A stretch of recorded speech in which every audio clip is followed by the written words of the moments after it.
এতই ছোট যে এগুলো আওয়ালের মতো কথা বলছে যে আওয়ামী লীগের কাছ থেকে টাকা নিয়ে বিএনপি রাজনীতি করে।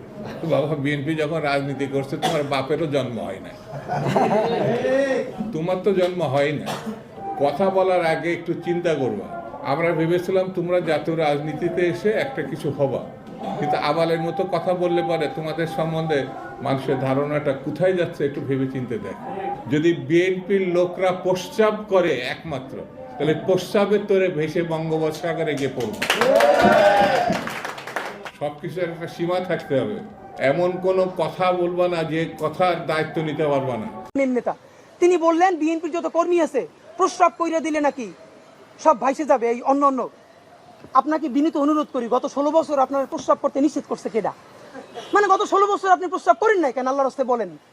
মানে আবারও বিএনপিকে বলে, জামাত ইসলামী বলে মুরব্বীদের মুখে টেপ মারেন, পিছনে বসাই রাখেন। এই আন্দোলনে যত শহীদ হয়েছে, যত যোদ্ধা, তাদের গ্রুপ, এইজ গ্রুপ 21 থেকে 35, বিএনপি জামাত ইসলামী সকলে আপনারা তরুণদেরকে সামনে আনেন। এই মুরব্বীদের কি কথা বলে দেখেন, বলে প্রস্রাব করলে ভেসে যাবে। এটা আওয়ামী লীগ তো বললে আমরা জিব্বে ছেড়ে ফেলতাম, এখন তো আওয়ামী লীগের চেয়ে উনি কি কথা বললো। তা আপনার একটা কথা বলি, এত প্রস্রাব যখন পেটে নিয়ে 16 বছর রয়েছেন, 28 অক্টোবর 2023 পল্টনের সামনে যখন সমাবেশ হয়েছে,